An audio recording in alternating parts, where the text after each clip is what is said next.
The Israelis have killed 2 more journalists, Hossam Shabbat of Al Jazeera Mubasher, Mohammed Mansour of Palestine today. That brings the number to 208. Each one was individually targeted. The IDF says they used extensive intelligence gathering and precise munitions. Shabbat killed in his car, Mansour in his house. The Committee to Protect Journalists has once again noted that the deliberate targeted killing of journalists is a war crime. Do you have any comment? I would say that every single thing that's happening is a result of Hamas and its choices to drag that region down into a level of suffering that has been excruciating and has caused innumerable deaths. And of course, their reaction on October 7th, when there was a ceasefire and people were living in some relative peace, they decided to break that with an atrocity that was just certainly the most Jews killed in a single framework than during the Holocaust.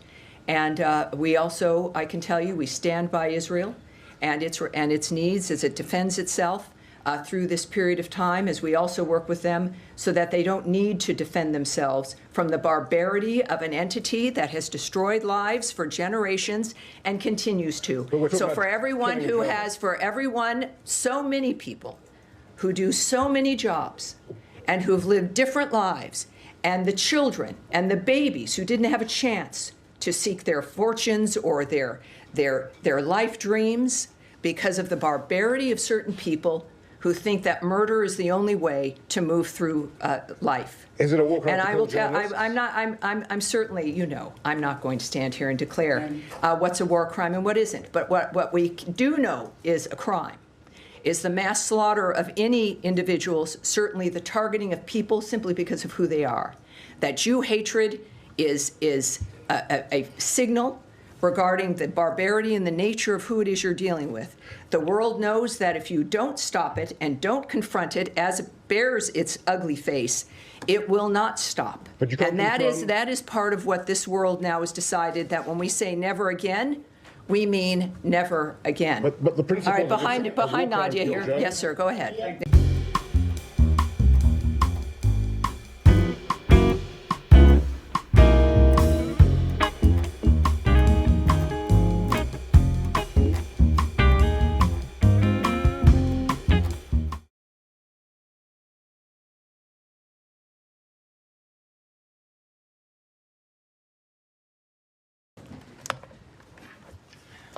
Thank you, everyone. How are you? I looked up at a couple of my briefings and noticed that I looked a bit too much like Pete Bogman. So I got a haircut. It's funny when you look at, you're so busy and you look around, and I thought, oh, this has got to be a little bit better. So that's what I've done. All right, thank you very much for joining us. Another full room, and I appreciate that very much. Lots going on, obviously. Let's start, though, with an announcement that many of you know already. Secretary of State Marco Rubio will travel to Jamaica, Guyana, and Suriname March 26th through 27th to advance President Trump's foreign policy priorities in the Caribbean. While in Jamaica, the Secretary will hold bilateral engagements with heads of state from Barbados, Trinidad and Tobago, and Haiti. Secretary Rubio's engagements with our valued Caribbean partners will promote regional cooperation, and which is we're working on, of course, to end illegal immigration, counter transnational organized crime, strengthen regional actions to address Haiti's political and security challenges, and strengthen the United States economic partnership with Caribbean countries. And that's my announcement. We're going to be doing that starting on Wednesday. A number of you are going to be joining us in what, for the Americans and people around the world watching, we have reporters who are stationed here at the State Department, and their coverage, their beat is the State Department, and they even travel with us. And that's always fun. So I'm looking forward to that once again.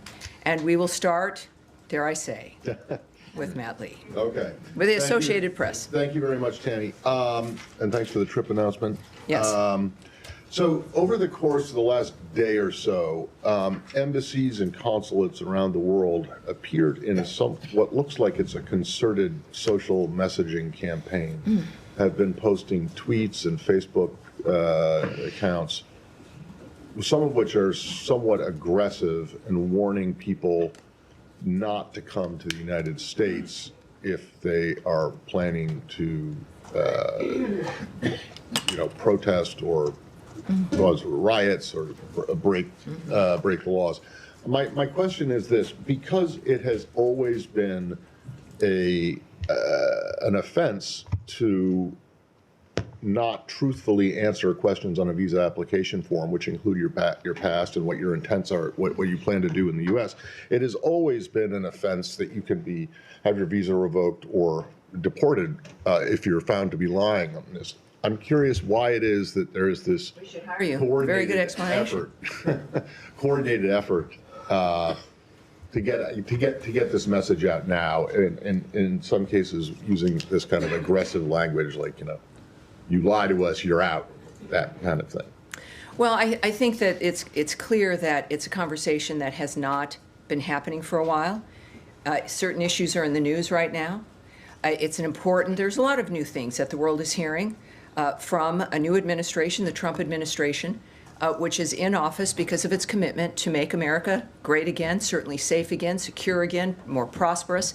The Secretary of State, obviously, as you've heard, quite often has remarked on that. And part of that is what Americans see and what has been happening over the last several years when it comes to certain violence, certain attitudes, a rise in anti-Semitism, and of course in some public cases, which I won't be speaking on. But for citizens of other countries who want to come to America, I think it's reasonable. Their own countries, there's certainly some countries which are reminding their citizens that if you're going to be going to the United States, or really the argument could be to any other country, is follow the law, behave yourselves, be a good visitor, and you'll be fine. But I think that the nature of any kind of warning or reminder, as it should be, as you noted, is appropriate considering the nature of the things we've been reminding people about, which is a visa is not an entitlement. A visa and a green card are not birthrights. These are privileges. You're granted them because of what you present to the United States in trying to get it. Consular officers also talk with people and they ask you questions about why you want to come. Every sovereign nation in the world has an interest in controlling who comes in, knowing who's coming into their country, what their intentions are. We've learned this over the last several decades about the importance of security at points of entry. The world knows it, and so do we. And it is a good reminder, and we look forward to people taking it seriously. All right. Yes, Andrea Mitchell. Thank you very much, Tammy. I know the administration has always been concerned about operational security for military actions and others, things that are classified. There has been an unprecedented, to my experience, breach of operational security by a public dissemination on signal of plans for the Houthi attacks and discussions about those plans that included it has been confirmed by the National Security Council. These included the editor-in-chief of The Atlantic, Jeffrey Goldberg, on this signal chat over a course of several days. And we should note that Mr. Goldberg did not publicize any of the classified members, CIA people who were on this chat, nor any of the classified information on the ultimate day, 2 hours before the attacks took place. He thought he was being punked, that it was some sort of a trap, but eventually notified the White House about this. And the White House has confirmed that it's authentic. Secretary Rubio was part of all of these conversations. First of all, why was the cabinet secretaries and the National Security Cabinet discussing a potential military operation on Signal, which is a public app? And why didn't they notice a phone number that was not part of their group? And how concerned is the secretary about the implications of this? Well, I have two very short things to say to you. First is that we will not comment on the secretary's deliberative conversations. And secondly, that you should contact the White House. But in this regard, this was a very extensive series of conversations involving, a very important military action. And the Secretary of State is the leader of foreign policy. Shouldn't he have an opinion about this? Well, from this podium, I'm not going to comment, and never would I comment in any framework, the Secretary's deliberative conversations in any regard. All right. Are you Yes, concerned about Daphne. the breach I'm not, of security? I've said it twice, and I appreciate your persistence. It's why you're who you are. But I won't be commenting on that particular framework. All right, Daphne, go ahead. Can I move to Russia, Ukraine? I wish you wouldn't, but yes, of course. Trump said today that territory was being discussed. So I just wanted to follow up on some comments that Witkoff made over the weekend about Crimea, Donbass, and regions annexed by Russia. He said that the question is, will the world acknowledge that those are Russian territories? Is it the administration's view that Russia has a legitimate claim to these regions? What I can tell you, first of all, of course, is I'm not going to speculate. And once again, because of the approach of this administration, there are a lot of diplomatic talks going on. There's a lot of summits happening. There's a lot of conversations happening, the supermajority of which I cannot comment on to you about those kinds of discussions or the commentary from which they may or may not have been gleaned from. What we do know, and I would refer back to the nature of what we're trying to do here, and what we've said is first and foremost in our mind. There's one thing in front of us that everyone is doing, and that is to secure the peace of that region, of those two countries, which more even than the region, the entire world. And that's the singular thing that is being worked on right now in Saudi Arabia. It is the singular thing that the president has been focused on. It is what the secretary has been working on pretty much from day one, which is, what are we in, the 9th week at this point. And dramatic changes have already occurred. Fabulous changes have occurred because of the focus. And there's really no other way to do it. You've got to have a dynamic that you're going to convince people that they can embrace and agree to. And the only way to do that is to stay with a framework that doesn't change, doesn't morph, where there's not distractions that you led away from the focus on what it is we're trying to accomplish. So that's what we're dealing with in this regard. And I think just a reminder that until there is a ceasefire, a full ceasefire, that's when, as the president has noted, and certainly the secretary, that until there's a ceasefire, that's when we can then discuss the differences in what proceeds after that when it comes to an enduring peace. Yes. Thanks, Tammy. All Can I right. switch to the Middle East, or did you Well, want do we have any more Ukraine, Russia? Yes, sir. Go ahead. Thank you, Tammy. Just to follow up on the question my colleague asked, I understand you don't want to comment on Witkoff's comments. Some of them, are reflecting Russian viewpoint. Ukrainians do appreciate this administration's effort to solve the problem, but they want to trust you. When they hear what we heard during the interview, how do you want to build that trust on the Ukrainian side? Well, I think that this is why I urge people to look at the nature of what we're accomplishing here and what the end result is. It's not a TV show. This is people working to get to an end result that everyone agrees with. There's no one in the world who wants any of this to continue.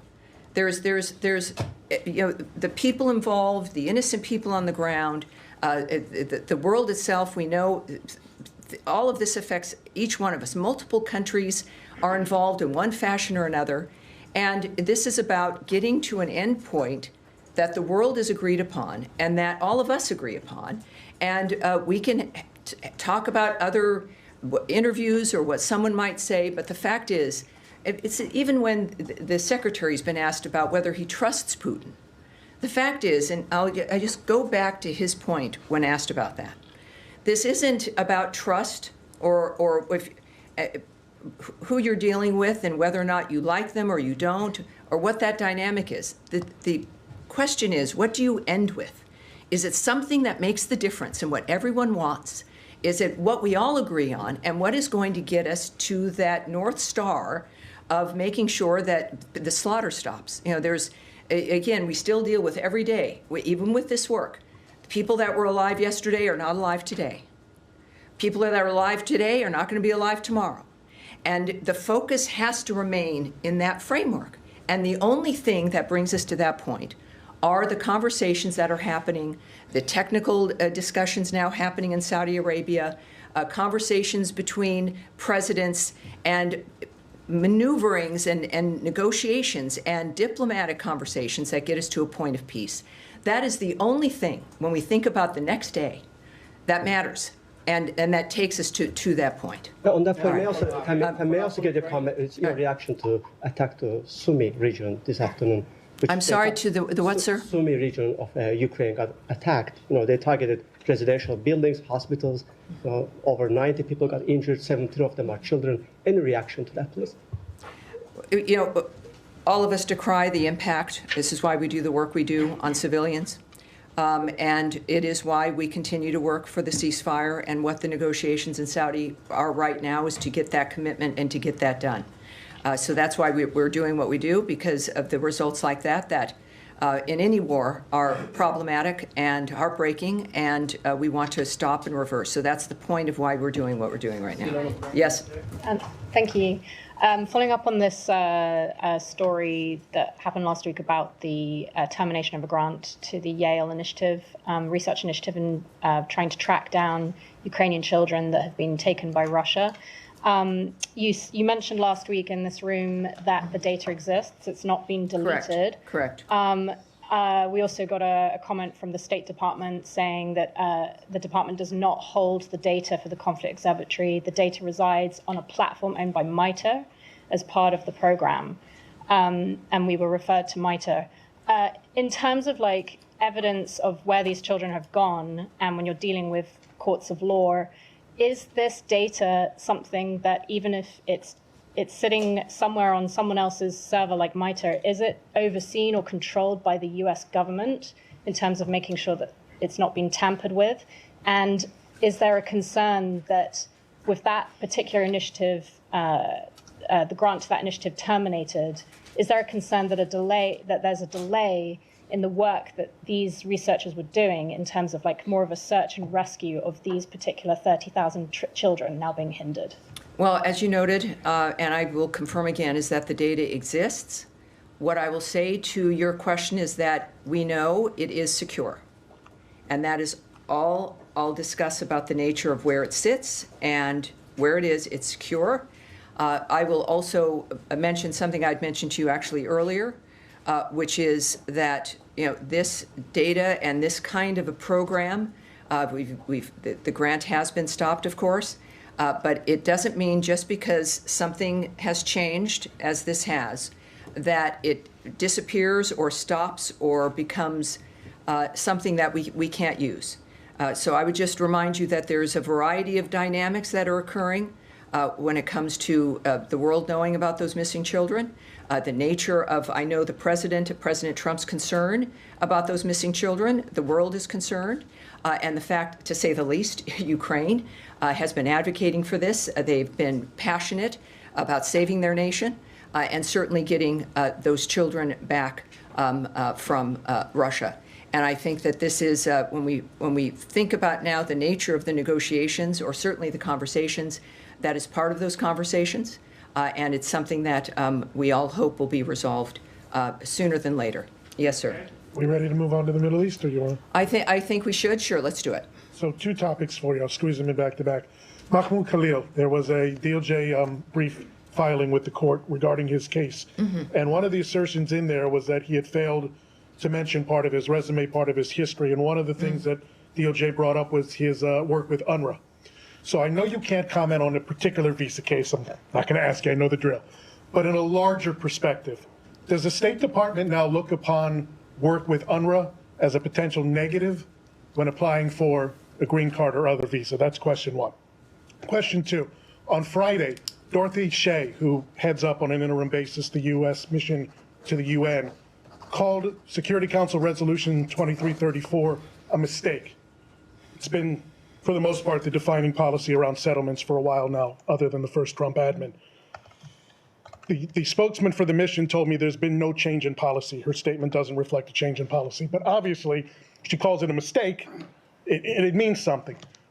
What is the position right now of the Trump admin and the State Department on Israeli settlements beyond the Green Line? Are we going back to the Pompeo doctrine? Is it going to be used as leverage to expand the Abraham Accords, which Vice President Vance brought up today? What is the position? Speculation. I've just got to get my speculation book out.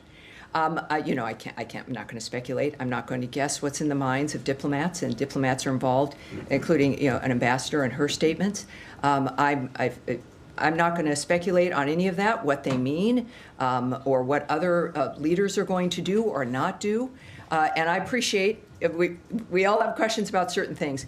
What I can say, well, now I have to say what I can say about what I can't say regarding your first question, is that you mentioned, of course, that there are court filings, and you mentioned the detail of what you say is in a court filing. I'm not going to expand on that either. So what I can say in general is what the Secretary has said, what the President has said, what I have said on numerous occasions, and as brought up here just a little bit ago as well, when it comes to the nature of messaging regarding visas and what the United States expects, and I think what every nation expects. When someone is knocking on the door saying, "Can we come in?" America's answer to that has usually been a resounding yes, please do, using the regular legal system to do it. But the reason that system works is because there's order to it. And we have expectations to what it is you say to us. And if you have an order and expectations and they're never enforced, or it doesn't matter and other people see that, it means that none of the laws mean anything, the regulations don't mean anything, and you're not even really a nation. You're a nation effectively without borders and controls. And no nation operates in that fashion. So it's not, again, certainly not commenting on any particular filing or any particular case. If you lie in your efforts to come to the United States to get a visa for any reason, or for a green card, maybe there haven't been repercussions, or we haven't done things properly in the past. A lot of things have changed with the election of Donald Trump, as the American people have said. What has happened in the past is now unacceptable. We see the impact on people's lives, everybody's lives, and it's not anything new.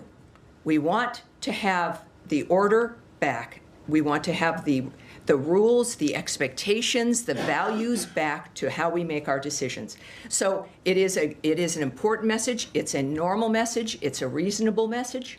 And it's important, and especially for those when there's certainly a court argument, or if you have lied, if you've misrepresented what you were going to do here, there has to be a response to that for a nation to be able to be taken seriously by its own people who rely on it to keep them safe. All right. Yes, sir.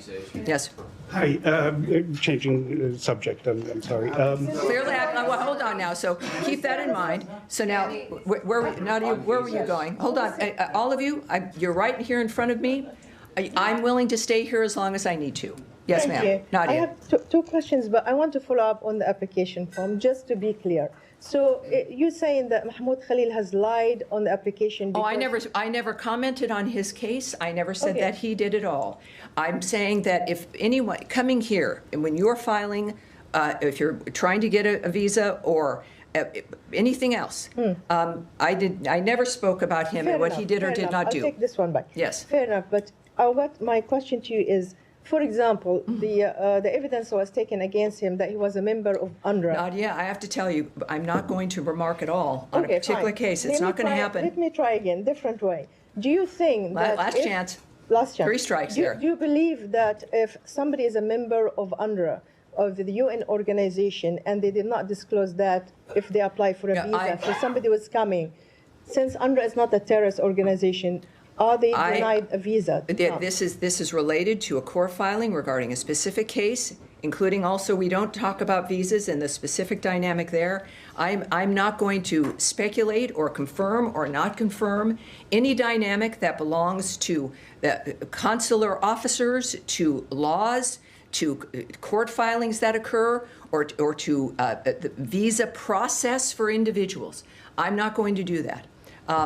And so I'm sorry. No, I would love to be able to answer your question, but I can't. Yes. Okay. Yes. Go ahead. Yes. Has Israel briefed the United States on its plans for a renewed ground operation? And is this something that the U.S. supports, a massive ground operation into Gaza? Again, if there was a conversation about that, it is not something that I'm going to share the details with anybody anywhere. It's not Does the personal. U.S. support a ground operation? I'm not going to comment or speculate or anything in that regard when it comes to something as serious as negotiations in an area where there's a conflict that we are working every day to stop, and we have been the lead in the ceasefire aspects. We've been the lead in bridges to the next steps, and we are dealing with a terrorist organization that cannot remain at all in that region because of what they do. They then continue the suffering, and it's the simplest thing in the world. Hamas could release the hostages, which they still have, and the bodies of those that they've killed, and they could lay down their arms, and the suffering would end. All of this would end, and the questions come back, understandably, to the State Department, to Marco Rubio, to envoys, to people trying to get it to stop about one thing, or why haven't you done this, or would you do this? It is Hamas it's one step it could take, and the carnage could end. And I appreciate what you're asking, but I have certain limits in what I can express when it comes to the way decisions get made. But what we do know is that decisions have been getting made that have stopped the fighting, that have given us the first glimmer of hope in ages. And we're going to continue that kind of work because we do care, and we are determined to get peace. And we're the closest we've been in most areas than we've been in ages, and that needs to continue. Yes, sir, in the back. Can I follow up? Not at this moment. Yes, sir, in the back. I have a question on Ukraine and the European, if I can go back a little bit. My first question is, on which level the European Union will be involved in the talk in Saudi Arabia, if they will be involved? And the second one, if you can give us some more glimpse of the talk, what can you, like, something that you can share with us, like related to the ceasefire, like the Black Sea, or the part of, are we talking about part of Ukraine that's going to be given to Russia, or other left to Kiev? Can you give us a little more? Well, I'd already mentioned before in being asked about please, comments on issues after a ceasefire. There is one thing we're working on, that's a ceasefire. I have nothing to say about what comes after a ceasefire, which has to be manifested in full. And we are close to that. This is what's fascinating. We've never been closer, a breath away from a full ceasefire. And then full stop, then a discussion about an enduring peace. It's doable. Humanity has done it in the past. We can do it again, but this is the time where there has to be new ideas, where this dynamic has to stop. What I can tell you in general, you mentioned the Black Sea, is we do have negotiating teams, of course. They're meeting in Saudi Arabia to discuss broadening the ceasefire to the Black Sea on the way to the full ceasefire, which is always the prize. That's the prize right now. There's no other prize. To fully restore peaceful commercial activity. The Black Sea, of course, is key to that. We are continuing contact with both Russia and Ukraine. We're committed to continuing our work to bridge that gap. As the Secretary said repeatedly, both sides will have to make compromises as we are working in this ceasefire range. President Zelensky has agreed on a partial ceasefire against energy infrastructure and has reiterated his willingness to adopt a full ceasefire. There's certainly the aspect of possibility of, well, these situations, these technical negotiations are going on now, that we hope to see where the parties have landed. And our work is about coming to an agreement about how we're going to make this happen. But the Black Sea is now directly discussed, and let's hope we have some success here. About the European Yes, sir. involvement. And is a gentleman here? A couple of questions on Gaza. And you are, sir? Shia Britansi, Al Jazeera English. Terrific. How do you do? All right. Nice to meet you. Reuters reports that the US and Hamas have accepted Good old Reuters. a ceasefire, I'm told, a ceasefire proposal from Egypt, but Israel has yet to respond. Is that your understanding?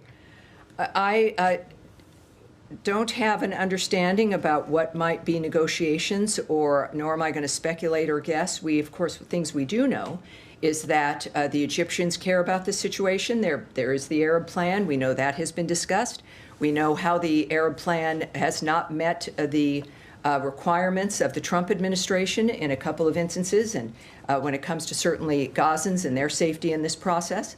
No, I don't have a comment on that. The Israelis have killed 2 more journalists, Hossam Shabbat of Al Jazeera Mubasher, Mohammed Mansour of Palestine. Today, that brings the number to 208.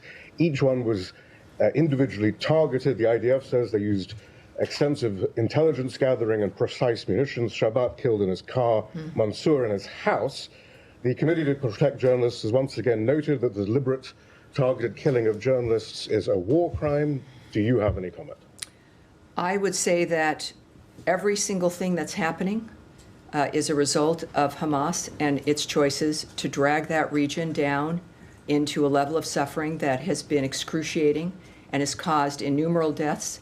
And of course, their reaction on October 7th, when there was a ceasefire and people were living in some relative peace, they decided to break that with an atrocity that was just certainly the most Jews killed in a single framework than during the Holocaust.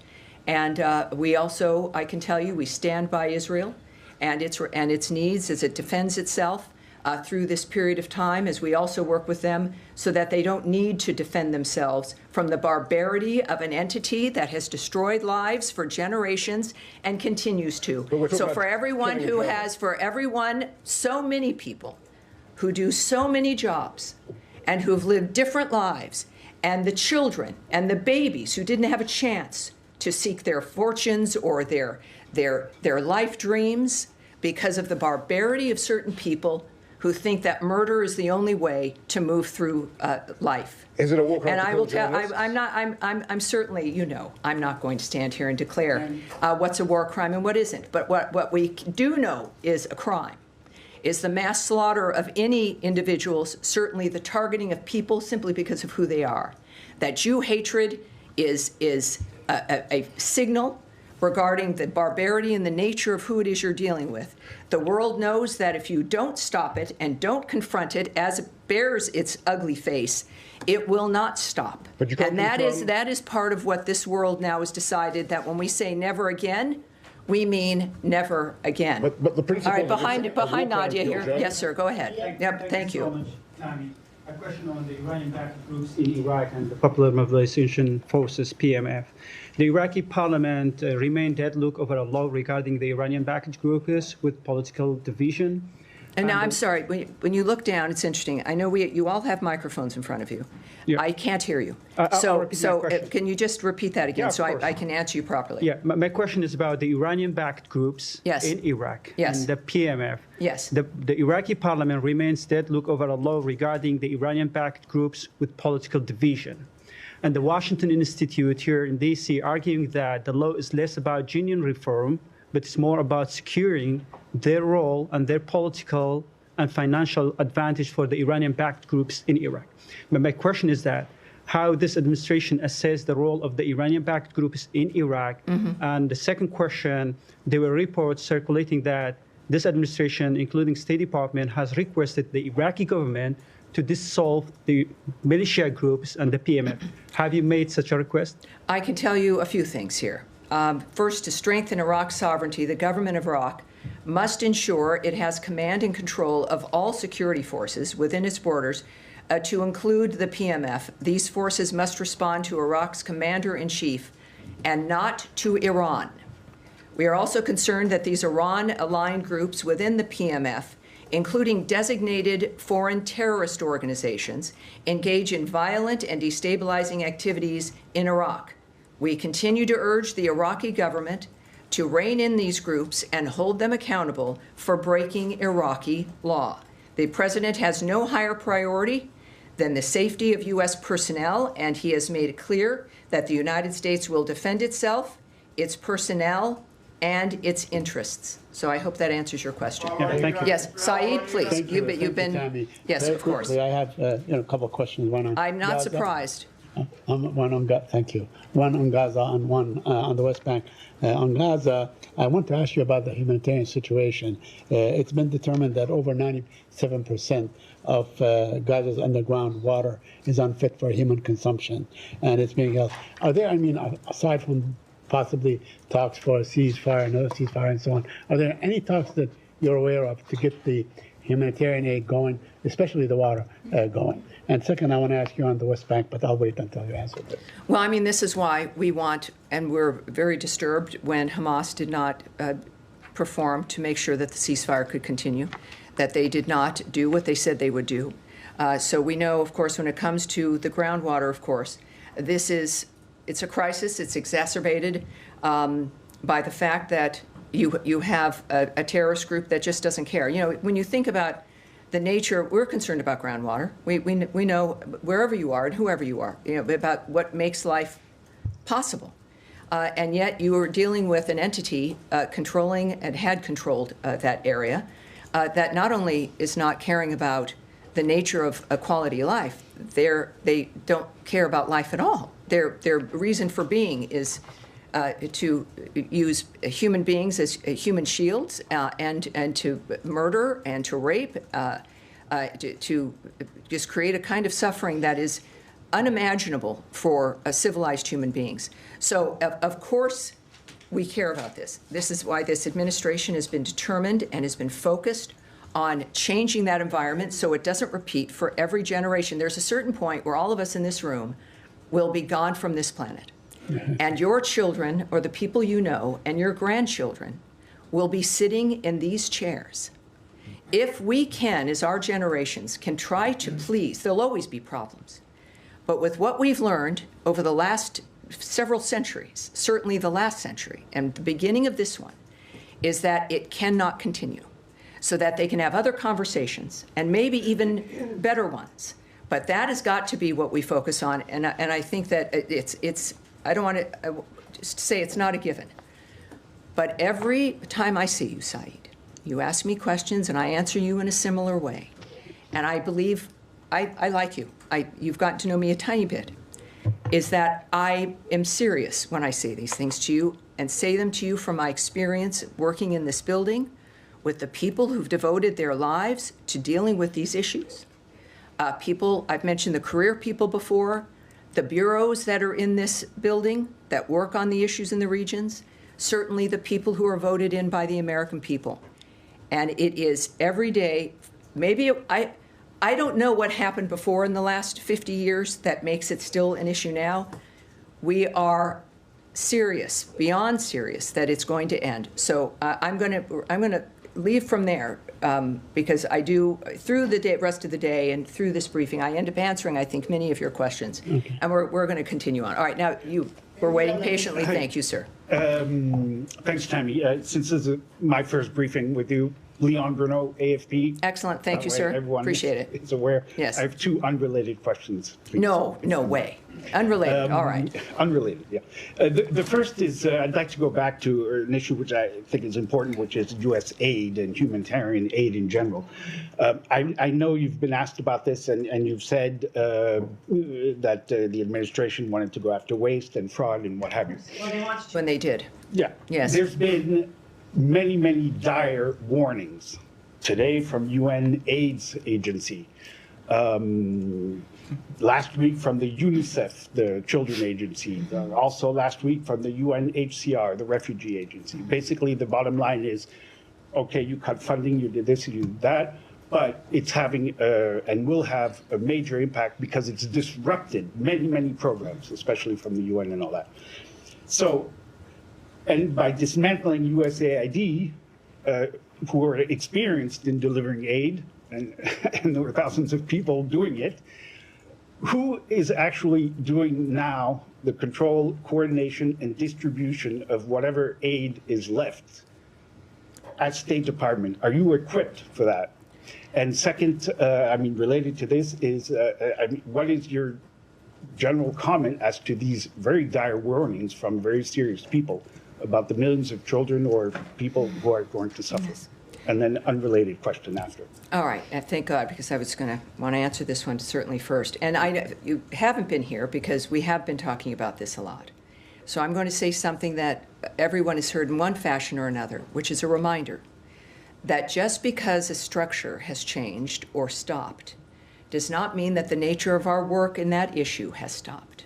That because a certain building might be named something else, or a certain program has ended, or that a certain department is over or made smaller, does not mean that that's the reflection of our commitment to foreign aid or to helping the world. That is pretty much what America's done from the start, and we continue to do because it matters.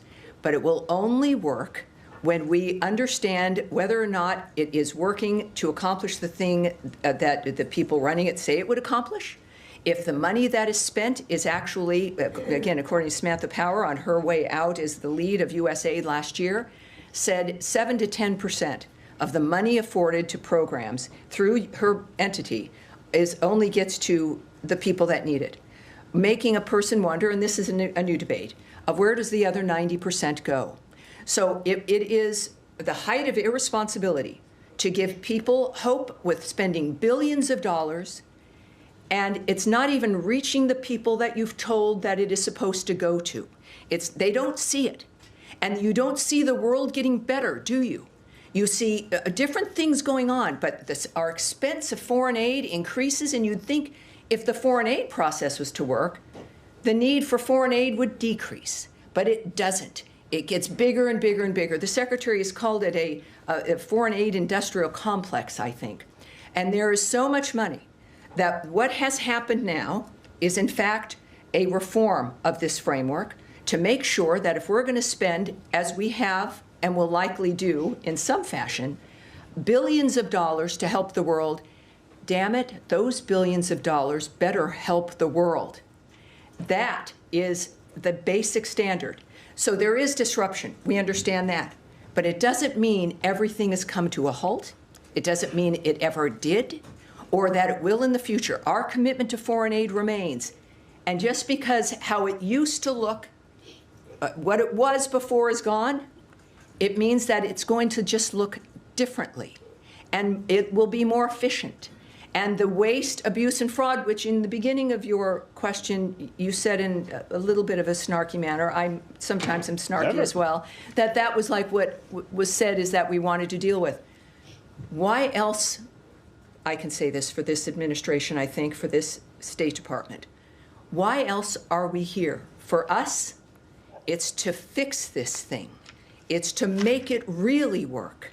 It's to make it work for people and to fulfill the promise of what we're supposed to be able to do, and not just have the facade because of a building or because of giant grants and money. So it's disruptive.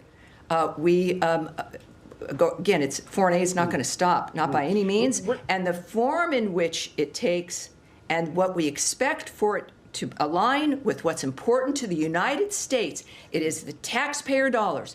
What's important to us has made us the best country in the world, and everybody wants to come here, and that we're able to help the world because that's what this nation is, and that's going to continue. But it wouldn't be able to continue if this nation did not look seriously at where the money was going and the amount of waste and fraud that has existed. But there were thousands of people who were dealing with this. Who is actually dealing with it at State Department? You have the manpower to do there it. is State Department, the United States government.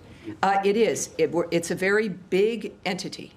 And there are people, not just, I talk about this with the ceasefires and the negotiations and foreign aid and everything else. Because you don't see it and it's not in front of you doesn't mean it's not happening. It is an operation around the world that is the biggest in humankind.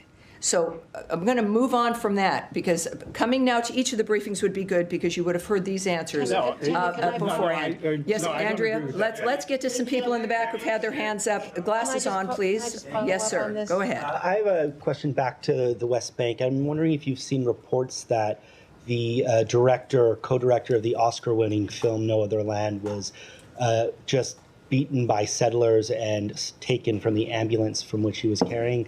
if not on that particular, there's been a spike in settler violence in the West Bank over the last 15 months. How concerned is this State Department about what we're seeing in the West Bank?